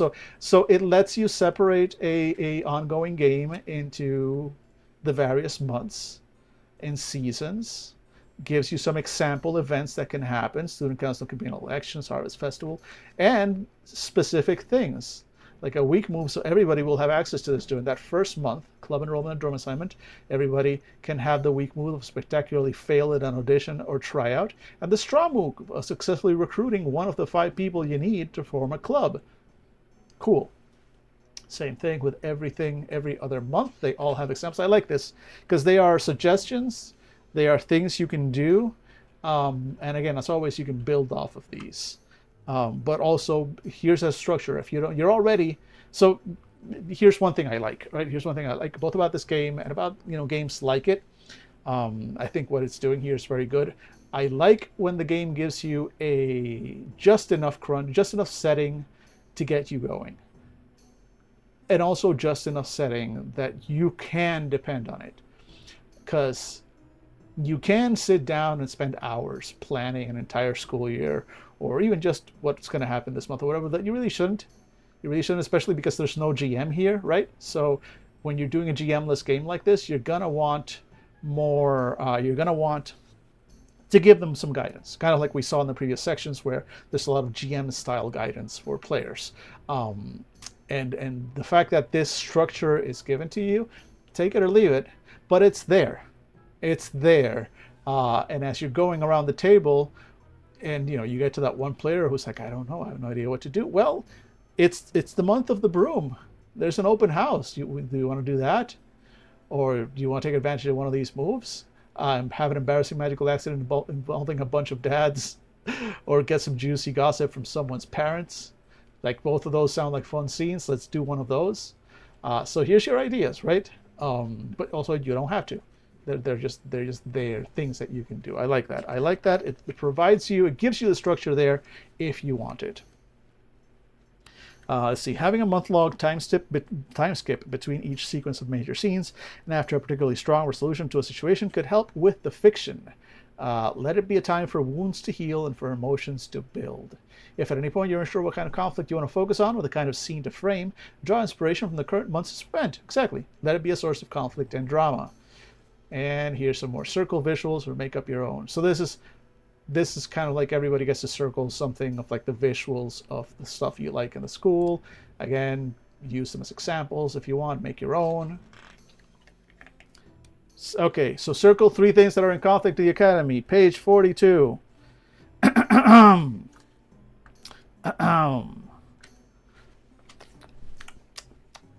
Circle 3 things which are in conflict with the Academy. Parentheses. P. Dot space. 42. This is my pet peeve. This is my white whale. I can't help it. I can't help it. Please. Please. You know which books do this really well? The Numenera books. The Numenera books are real good at that. Just anytime a term is used, here's a link, or even sometimes just a little sidebar definition. I get that you don't have space everywhere for sidebars. Cool. P42. Could have been done. Everybody's gonna hate me. All these creators are gonna hate me because I keep going like, I love your book, and then I get just so pissy about just little things like that. Oh well. Anyway, circle 3 things that are in conflict with the Academy, or figure out some other conflict. I like this. Again, as always, I'm always a fan of more. Let the layout nerd rage flow through me. It does. It do flow through me as much as I kind of sometimes wish it didn't. Look at that. So these examples I like. So barriers to access, source of magical power, integration with non-witch society. So these are like major themes. But they're good major themes. Again, they set the stage well enough, and they give you some serious stuff to have as a conflict, right? So you can tell some darker stories as well, because usually the type of stuff, the types of stories that are inspired by this, it's anime, right? At the end of the day, it is going to get dark. Someone's going to die, or or have something, and then you're going to fight and punch God, most likely. And then name the academy. Cool ideas. Playbooks. All right, let's look at the playbooks. Or actually, wait, what time is it? It's an hour and a half in. Good time to break. Not stop. It's 4:30. But I'm going to break real quick. Take a quick bio break. Get some fresh water. My water is warm. Do not like my water warm. I like my water cold. So I will be back in 5 minutes. You can go ahead. Yeah, water and cat petting time. I'll be back, and then we'll go over the playbooks. Look, we're already basically halfway through the game.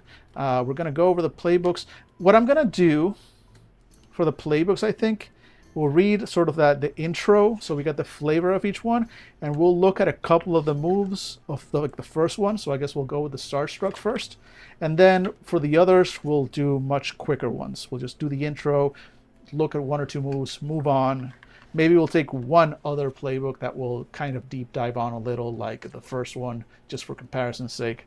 But I don't want to spend all my time in all of them. I just want to get the vibes quickly, because then after that, there's enough of them that that could take a long time.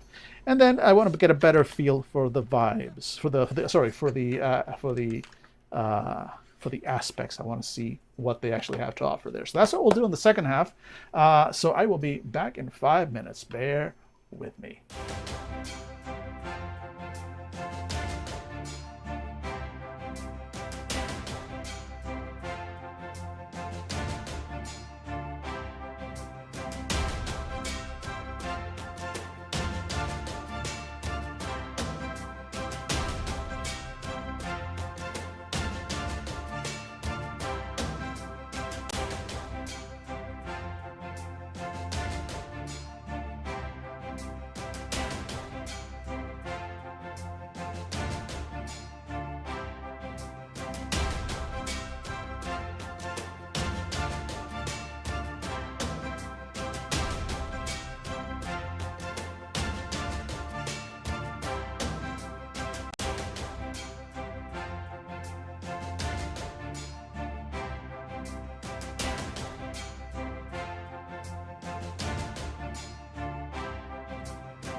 All right, all right, all right. We're back. We're back. We're back. Everybody back in your seats. Class is back in session in the Magical Girl School. I am your professor, Uncivilized Dan, here on the YouTubes and the Twitches. It's twitching and YouTubing as you do. I'm never going to make it big. All right. We are looking at Cantrip. We continue. We're going to look at the playbooks now. Finally got that. It only took us hour and a half to go through 44 pages, which is a much better rate than what we did when we first started with our previous game. So I think we're doing well. We're doing well. We might actually get through that. I don't want to jinx it. I don't want to jinx it. Let's see how far we get. I continue to daydream out the window. Yes, please do. Please do. Please do. I will keep you company as I go through these books. So the first playbook, we're going to actually go through this one, and take some time to learn it, get a feel for it, and then just go by vibes for the rest. The Starstruck. Until recently, you lived a normal life. Then you came by your powers under uncommon circumstances, and it changed you forever. Going to the academy was your best choice. This world is new to you. It is wondrous and exciting, but not everyone is happy that you're here. You are called unknowing, someone born without the gift. Do you seek friendship or yearn for seclusion? Play to find out how to inspire your friends, how you succeed despite your limitations, and how you break with tradition. So these are, I'm guessing, the themes of your character, the play to find out, the main things that your character is if you're going to play this, these are the things you're playing to find out. Choose a name and place of origin, choose a look or make something up. So this is very stereotypical of Powered by the Apocalypse games, right? Each character, each playbook will give you a set of options, and they'll tell you to choose one or choose two from those. And a lot of the time, they're just for looks. They are decorative. They are just a definition of what your character looks like, or acts like, or sounds like. But at the same time, at first, I remember my first exposure to this kind of thing in a PBTA game felt like, why? Why is this stuff here? Why do I care? Right? Can you just, let me make up, and you can always usually make up, this is actually spell list, this actually matters, but also you can make up your own spells. But anyway, stuff like this, like the look, and maybe sometimes a relationship, I don't know, but the stuff like this, I've seen in other games where it's just like picking your clothes and picking your makeup and stuff. And my first instinct again was, why is this here? Why does this matter? Why is this taking up room on my character sheet? I'll just describe what my character looks like when I play them. Now I kind of see it as like each playbook is trying to maintain a vibe, and the options presented by playbooks and PBTA are meant to really give you a spectrum within that vibe. If you will. It basically was like, here's some options. Here's the kinds of things that you would be expected to see, wear, look like, etc. when you are playing this playbook. This is the kind of character that it is. And you always have the freedom, of course, to do whatever you want with them and make it different. But the idea is that these aren't just character classes. They are entire vibes. They are your playbook is like, you don't pick a playbook as a character class. You pick a playbook as a character. You are playing the Starstruck. You are not playing Jeff the cleric. You are not necessarily playing even Diana the Starstruck. You are playing the Starstruck Diana, who wears jeans and a t-shirt, or maybe hand-me-down tunic and hat, or maybe traditional garb of your people, or maybe something really out there. It's always, again, you make it yourself. But here's the main options. Here's the usual things based on this that you're going to see.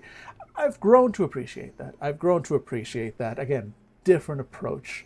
And again, that's kind of like the problems that we originally had, and that's why I keep harping on it. It's like, oh, this can be a point of friction coming from more traditional RPGs. You're looking at these as character classes, and they are, but also they're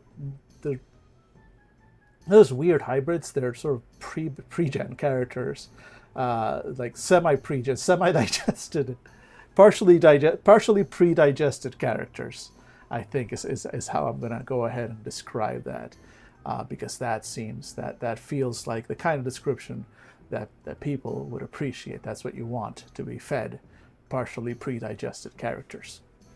So choose one and only one spell. I wonder if everybody else chooses one and only one. Let me see. Choose 2 hedge witch. Choose 2. Nope. Different witches get. Okay, you still get like the one thing, but they're different. All right. Cool. So actually, we might have to take a closer look at all the characters. They're gonna be. I mean, that's a good thing that they're all unique enough that they're worth taking a look at. But we'll see. I was hoping to get through this book in one stream. Might not happen. We'll see. So a whole bunch of spells. Levitate, project a gush of water, create steam, lock and unlock doors, transmogrify into a teapot, make plants grow, mend a broken thing, mend a broken heart, mute someone, make someone invisible, summon a tiny rain cloud, see through familiar's eyes, soothe or riot emotions, become small, become large, divine, and foretell. So you only choose one of these. Those are all fun. Maybe a normal next stream, but that's okay. Yeah. I mean, again, I do 3-hour streams where I'm literally just rambling. And have an audience of one, but I appreciate the one. Let's see. Choose 2 emotions that completely block your magic. Anger, sadness, hunger, resentment, saudade. Saudade? What the? I've never heard of that. Wait, what is I gotta look this up. Give me a second. What is saudade?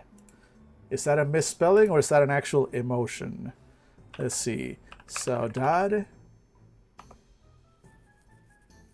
Saudade is an emotional state of melancholic or profoundly nostalgic longing for a beloved, yet absent something or someone. A melancholic or profoundly nostalgic longing for a beloved, yet absent something or someone. So, yeah, new word, saudade, S-A-U-D-A-D-E. Huh. Yeah, that's definitely a new word. I like it. Okay. New emotion to be sad about. So that could block your magic. Resentment, saudade, joy, apprehension, agitation, love, frustration, heartbreak, dismay, despondency, dejection, and excitement. I like that. There are certain emotions that completely block your magic. I like that little quirk. Let's see. Choose 2 key relationships. More like new playlist title. Choose 2 key relationships. My mother, who is very excited about me being a witch. My sister, who is very jealous of my skills. My roommates, who think I'm curious addition to the dorm. The student council, who distrusts me. The headmistress, the other unknowing at school. The magical creatures who work at the school. The club I joined because it seemed easy. The troublemaker clique. The aristocrat who looks down on me. The magical knick-knack shop clerk who doesn't know any magic. I like all of these potential relationships. Choose a pet or magical tool, or make up your own. An example is raggedy flying broomstick, hat that is bigger on the inside, raven that is only up at night, mouse that moves through the school's plumbing, tarot deck, never emptying teapot, staff that always remains upright, fun stuff. Lure. Whenever someone relies on you to fix a problem by applying your knowledge of the mundane, the mortal, and the everyday, they gain a token. Oh, lure. So that's a reason for other people to bring you into a scene. Because if by using your knowledge of the mundane, it fixes a problem, then they get a token. I like this. I feel like it's not. Yeah, I don't think it was ever defined that characters get a lure. I wonder if everybody else gets one. Wait, let me see. Do the other play sheets get a lure? Yeah, okay. I mean, I like this. The wording is a bit weird, but it is your lure for other players. Here's a thing. Here's a built-in lure, a hook, if you will, for bringing my character into a scene. Here's a mechanical reward for that. I dig it. Tips. Okay, so roleplay tips: explore your kindness and humility, make your character fallible and relatable, bite off more than you can chew, and embody the mortal world. Questions: ask one to your left and one to your right. Okay, so these are the questions for like building with your group, because they're questions for the other characters. How did I subvert your expectations of me, and what secret part of the academy did you show me? Cool. So you've got connections. Okay, so your moves, the weak, regular, and strong moves. So when you do one of the weak ones, you gain a token. You do one of the strong moves, you spend a token. You do a regular move, it's just a regular move. You do them. You know what I haven't seen, now that I think about it? Wait a minute.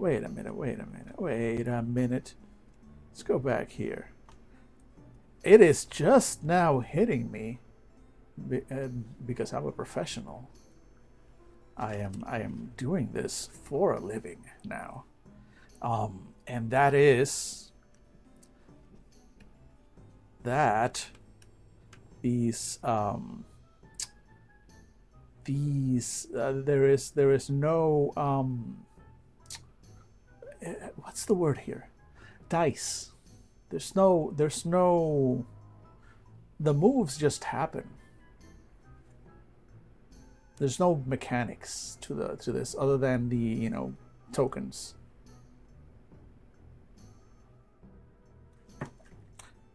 Weak moves give you a token when you do them.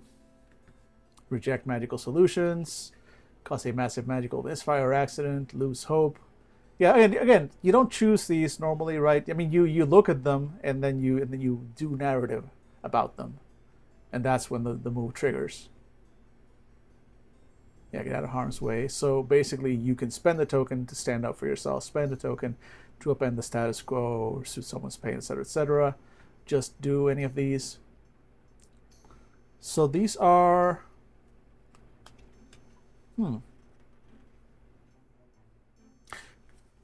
So what happens if you trigger a regular move? Like, other than just... Wait. Regular moves represent your character's most common everyday pursuits. When you're not sure what your character would do, look at your regular moves. Even the most mundane activity, get around, but as that hedge is forging. Maybe she messes up. Okay. Make your move.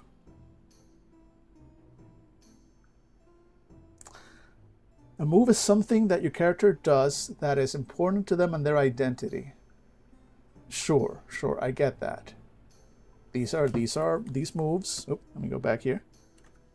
These moves are things that are defined. Casting a spell, asking, "Do you think I'll ever be a witch?" Take action. These are typical characters that typical actions that the Star Trek would do. So those will definitely act as inspirations for things to do. There's no mechanical. I mean, so this game is very much almost entirely pure storytelling. Like, there's no aspect of randomness here. There's no... Right? Because there's no mechanical effect to triggering a regular move. There's a mechanical effect to these two triggers. But these are just a list of inspirations, effectively, right? I don't know if I'm missing something. But that's kind of what it feels like. Not necessarily a bad thing. I'm just, I mean, it's GM-less already. Again, I will have to look at other BOB games. I definitely will have to look at other BOB games to see if this is typical or this is just kind of a quirk of this game. I'm not sure. So here's my problem with this. Here's my problem with this. If it's presented as a mechanical thing, as a move, as a list of things to choose from, I understand philosophically, I guess, maybe, what they're meant to be. Present broad descriptions and are thus open to interpretation, yada, yada, yada. Yes, fine. But this only matters here when there's a mechanical effect. Because I will get a token, or I will have to spend a token for these moves to actually trigger. Regular moves do nothing mechanically, far as I can tell. Fine, I guess. But because I was defending just a second ago, I was defending the stuff like the choose a look stuff because it's a narrative thing. And narrative is what triggers the moves, which is where the mechanics kick in. But now I'm seeing that triggering the moves, a mechanical event, has no real effect mechanically. It can have an effect, sure, in the story, narratively, fine, no problem. Yeah, you study for an exam and cool. Within the narrative, we can have that have an effect. But there was no there's no mechanical actual effect in the term of the game itself. And there is a game, there are tokens to keep track of. There is at least some level of strategy where you're gonna want to do weak moves. You're gonna want to bring other people into your scenes with their lures so you can get these tokens so you can do these things. There is a game mechanic happening here. And then the regular moves are just there. I feel weird about that. I feel like it's one of those, I'm missing something? Am I missing something that's supposed to be happening here? Not sure. If I'm not, if it's just like that, then it's just like that. But that feels weird to me. Like there's nothing else that happens here. In other PBTA games, when a move is triggered, you usually roll for something. Maybe the BOB games don't have that, right? That might be part of the difference there. But again, then in that case, why is this here? If it has no mechanical effect, then why is it called a move and set in the same side as these two that do have mechanical effect? This could just be taken off, not called a move anymore, but just examples of things your character can do. I don't know. I don't know what I would name it, but I don't know. I'm kind of stuck on that one. Oh well, whatever. And that's it. We've got the first playbook, the Starstruck. Overall, pretty straightforward, very narrative focused, which is kind of the whole point of the game, right? It gives you the vibe, just tells you at a very basic level who your character is, which is I think part of the thing with the PBTA games, that these playbooks, a character class and a character sheet tells you what your character can do. A PBTA playbook tells you who your character is, if I think is a better way of explaining that difference. And this does a decent job of explaining who your character is. And what the things that they are likely to do, the things that make them weak, the things that make them strong. Within that, solid definition. I have no complaints on the feel of the character, the vibes of the character. I'm just stuck on that bit with the moves. Again, why is it a move if it actually has no mechanical effect in the game? We don't roll. There are no, as far as I can tell, no dice in this game. But there is a game. There are mechanics.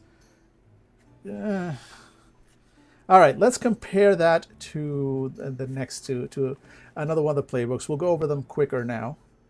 And just it won't go over all the options, just the questions. But I will read the first intro bit. So let's see here. The Hedge.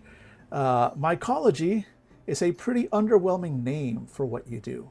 You live and breathe mushrooms. So here's your crossover with the previous games.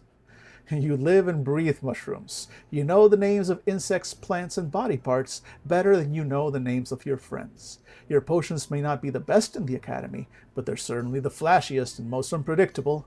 You miss life as a hedge witch, the feeling of being revered and feared. But this academy seems very exciting too.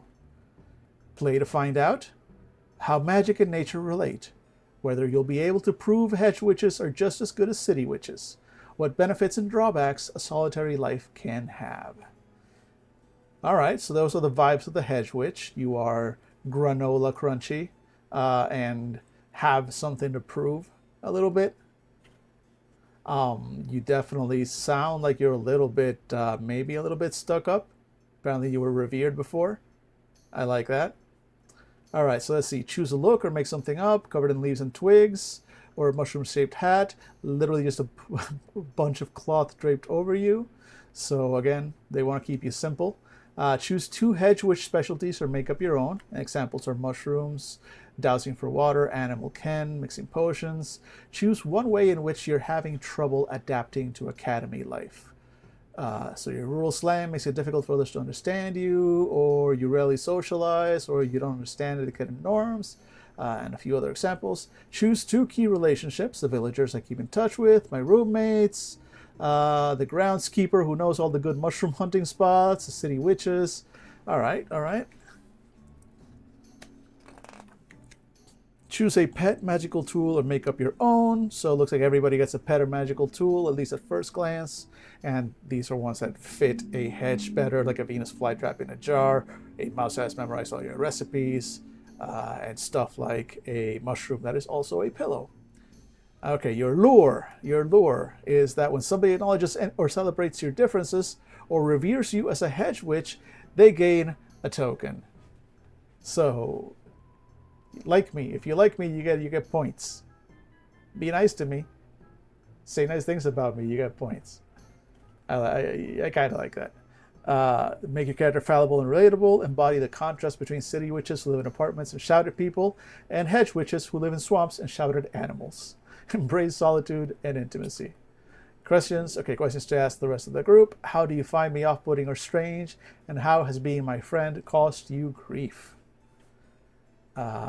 Okay, weak moves are messing up a potion or remedy, jealously guarding knowledge, ask why are you judging me, let your obsessions are bringing hurt or embarrass you. So that gives you that stuff. Or establish a previously unknown fact about plants, animals, and hedge magic. So these things give you points. Regular moves are suggestions. Brew a potion, go foraging, take action, cast a spell, etc., etc. Strong moves: gain the respect of or take revenge on a city witch. Make an astounding discovery, make a new friend, get out of harm's way, ask how can I make it up to you. All right. So again, vibes, who your character is rather than what they can do. The posh. Magic has been in your family's bloodline for millennia, and this has earned you the respect, admiration, and envy of many witches. There is a massive, immaculately kept family tree of awesomely powerful witches, and at the very bottom of that tree is you. You've been given everything you could ever want, but you also bear the pressure of familial expectations, ancient traditions, and high-class propriety. Your every decision is scrutinized by your family, and at the academy, you might find the perfect place to either let everyone know who's in charge here, or rebel against aristocratic witch society. That would be unladylike, but it might be fun. Play to find out whether you'll accept or reject your aristocratic position, how you break the mold you've been cast into, whether you're respected or merely tolerated. So interesting stories we can tell with the posh. That's again a very classic type of character in anime. Let's see, choose the look, make something, or regal robes, designer clothes, tailor-made suit. You get a family signature inheritable spell. Stuff like command attention, clear or summon a storm, open a door, put someone to sleep, summon a magical self-driving carriage, cook a meal to perfection, leave a room or object spotless, part water. So a big kind of showy spells that you get to choose from here because your family signature spell. Familial obligations. So these are the familial obligations. Yeah, this makes sense. You have the backing of your family, but that comes with a responsibility. For example, not allowed to mingle with the rabble, or a chaperone hounding your every step. Then you get 2 key relationships like everybody else. So stuff from your roommates and your family, to the headmistress who fears your family, to the magical creatures in town that you owe a favor to, and more. Cool. Let's see. Magical tools and objects. Letter opener that leaves the seal intact. Tricky. A jug that produces any liquid you want. Again, tricky. Self-writing quill. Top of the line broom. Okay, what's your lure? When someone asks you to leverage your connections, wealth, or status, they gain a token. Bring me into the scene and let me do the thing I'm good at, and you get rewarded. Solid. Questions for the others. These are always cool. How have I been condescending or hurtful towards you? Set up conflicts. And how have I impressed you? And then the moves. So weak moves are stuff like making a scene. This will give you tokens as always. Cut someone down with harsh words. So basically be your worst self. Asking, why do you find me insufferable? Everyday moves, excelling at magic. Seeking help for the aristocracy. Feigning politeness. Asking, what do you need to acquire? And then strong moves that'll cost you a token. Bringing adversaries together. Inciting fear. Refusing to be cowed or ordered around. So standing up for yourself. Casting a previously unrevealed spell, etc. Cool, cool, cool. All right, so let's look at the next playbook. The Breaker. Yeah, magic's cool. It can start fires, cause explosions, shove some nag into a trans-dimensional locker, and much more. Above all, magic is fun. There is no end to the mayhem you cause when you're wielding your powers, and this academy is rife with opportunities for chaos and an audience to watch you excel at it. All right, so the Chaos Monkey playbook. Play to find out how much trouble you can get away with causing, how to express yourself through magic, how to drop the act and allow yourself to be vulnerable. Let's see, choose a look. Torn robes, prompt clothes, yeah, cool, cool, cool. 2 chaotic spells, or make up your own. So explosions, making something carnivorous, break in half, restrain movements, summon a foul smell, disguise yourself, make some noise. Okay, fun spells. This is feeling like the class that I would want to play on this one. Choose a problem you often encounter.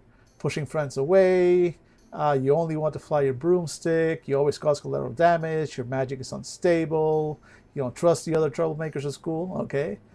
2 key relationships as usual, roommates, to the witch in charge of security, to your parents, to the people from town. Okay, these are a little bit more normal.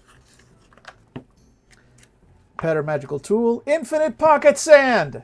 That's it, so 10 out of 10 game, done. Thank you so much for being here with the stream today. Fuck yeah, favorite thing I've seen all day. Very angry badger who lives under your hat. No, sorry, second favorite thing I've seen today. New favorite thing I've seen today. This playbook is fun. I like the things it offers you. Untraceable stink bombs, magical spray paint, self-propelled skateboard, master lockpick, bag full of slapstick props, all of that. Give me all of it. All of it. What is your lure? When somebody seeks the aid of your destructive, reckless, and illegal methods, they gain a token. When somebody finally admits that the solution here is explosions and fire, they get a token. And I get to do explosions and fire. Fuck yeah. Make your character fallible and relatable. Be vulnerable sometimes. Seek an audience for your antics. Questions for the others. What's the coolest thing you've seen me do? What's the one time I went overboard with a prank sound? Unlikely that was also just one time. Weak moves. Get caught doing something illegal or forbidden. Hurt a friend. Be shunned.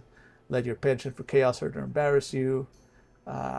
Okay, cool. And then strong moves. I'm going to kind of skip. Yeah, regular moves is pull off a Frank. Fly recklessly. Lie, cheat, or steal. Yeah, sure. Strong moves. Take the fall for a friend. Invade danger cunningly. Put on a show for the ages. Share the spotlight. Express your tender side. All right. Can I show you who I really am? I like that one. All right. The Senior. Next playbook. The Senior. You messed up somehow. You've earned the ire of your teachers, and now you're stuck with the first-year witches. You should be having fun as a second year, but now you have to guide the new arrivals. What could you possibly have to learn from people who can't even fly a broomstick without falling off the saddle? This sucks. It's so unfair. What you did wasn't that bad, was it? You're sure you'll find some way to climb back up to your previous position, and maybe having a little gaggle of awestruck young witches to command won't be so unpleasant. Play to find out how you can use your position responsibly or otherwise, how to impress the first years, what you can learn from the young and inexperienced, how you can teach and learn at the same time, how you can keep the younger witches out of trouble, or help them cause it. All right, I kind of dig the Senior's vibe. Let's see, look or made something up, austere robes, flowing garments, a sailor suit. 5 spells from any of the other playbooks lists. Choose how your experience manifests in your spellcraft. You can cast in complete silence. You can greatly enhance your spell's effects. So one of these increases spell's duration, Block counter, reflect other people's spells, grant your power to another temporarily. Ooh, so this one's kind of your power gamer class or playbook if it's what you really want. Choose one thing from senior life you're missing out on and one you can help others to gain access to. Ooh, I like that. Choose one thing from senior life you're missing out on because you got held back a year. And one that you can help others gain access to because you're a little older. Advanced tutoring, wild parties, decidedly unwild tea parties, freedom to visit the town, scholarships and grants, locked ingredient cabinet. I like that. 2 key relationships, your second year friends, second year teachers, thesis advisor, recently graduated witches, the teacher you got in trouble with, etc., etc. Fun, fun. I'm liking the senior. I like the vibe of it. Let's see. Talking box, a book, a box of very severe magical makeup, small band of birds who can follow simple commands, tandem broomstick. Aw. All right, what's your lure? When somebody depends on your experience, knowledge, and school connections for help, they gain a token. Straightforward. I like it. I dig it. Questions asked to your left and the right. What cool, impressive thing did I do? What extremely uncool older kid thing did I do? Let's see. Weak moves, accidentally reveal a secret, throw your weight around, be left out, overreach, fail to be there for your friends, be resentful, let your seniority or your desire to impress lead you to hurt or embarrassment, and regular, juggle your 2 lives, lead the group, take action. Strong moves. Found a coven with another witch, command respect, get others out of trouble, let someone else seize an opportunity, open a locked door. Okay, okay. I like the vibe. I like the vibe of the senior. Also, as a power gamer, yeah. The Sibyl. Ooh, I love the art on her. Let's see. Back home in the secluded mountaintop temple you were raised in, you were at peace. You communed with the spirits, the stars, the threads of fate, the river of time, and the soul of the mountain. You swam through the weave on wings of precognition, subtly reading future events and drawing on a deeper understanding than most witches can even comprehend. Nothing so crass as casting a spell, right? Well, now you've been sent to study, to hone your other magical skills, and your biggest problems involve basic spells backfiring and the internet being out. This sucks. That's not my opinion. It's on the character sheet. Play to find out how your relationship to magic changes by being at school, how you draw on new knowledge to fuel your power, how you command admiration, awe, and shock. Let's see. So your look: robes and tunics, body covered in tattoos, pelts and furs, billowing cloak. Choose 2 ways you become a conduit of magic. Some might call these spells. Speaks to stone and branch, astral projection, telepathy, step through dreams, coming in with spirits. All right. I kind of see the vibe they're going for here with the Sibyl. Choose the aspect of modern witch life you find baffling, confusing, and upsetting. Electricity and electronics, books, social cliques, bustle of urban life. Okay, yeah, so you're kind of like a primitive slash... Primitive's a loaded word, but more of a traditional... Not even traditional... What's the word I'm looking for here? I can't put the vibe into words precisely, but I like it. I see what they're going for here. Let's see. Let's look at the stuff. So fortune-telling bones, dowsing rods, word scribing inks, a hunting hawk that can see the invisible, like that one. Pocket-sized shrine. Okay, what's your lure? When somebody seeks your wisdom and your intimate connection with the weave, they gain a token. I dig it. I dig it. What's the most awe-inspiring feat of magic have you seen me do? What did you find? What did you give? What gift did you give me to welcome me into your group of friends? I like that one. That one's sweet. Okay, so look at the moves. So weak. If you lose control of the weave, you're condescending and smug, you fail to understand something of modern life, you let your immense power or your absent-mindedness lead you to hurt or embarrassment. Regular moves, focus, channel, project, cast a spell, impress them with your knowledge. Strong, I'm so dismissive with the regular moves, now that I know they have no in-game effect. Strong moves, change something irrevocably, surpass your limits, be a bridge, conduit, or gate, settle an argument decisively, explore, cast freeze, reveal. Okay, cool. I like the vibes on this. And that's it. Okay, so here's the thing. I technically have an hour left to go, but since I started late today, I actually have some things I want to take care of. And if I keep going, this is going to hit 6 p.m., I can tell. So I think I'm just going to kind of call it today for now. Tomorrow, I'll make up for it, because tomorrow I'll start earlier, probably actually do a slightly longer than normal stream, and we will finish Cantrip and move on to the next game. And I think that's what's going to happen next one. We're gonna have an extra long stream tomorrow, because struggle was, by the way, I don't think I answered your question earlier, and I think that's part of it. Like, I'm running out of steam a little because I did have that meeting before this that I mentioned. So thanks for asking.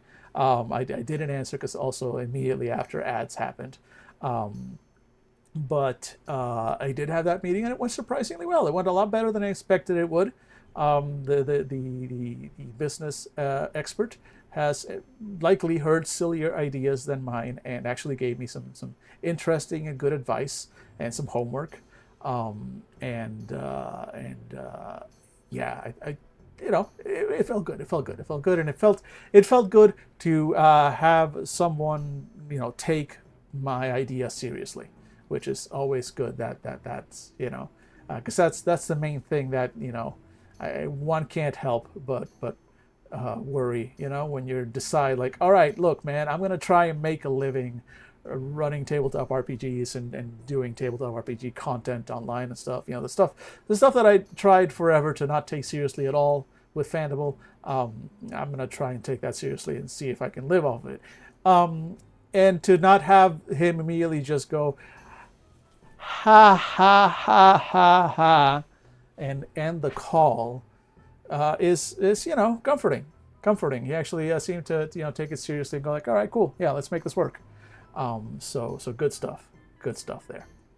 And on that note, on the high note, I'm going to go ahead and end the stream for today. Thanks so much for hanging out.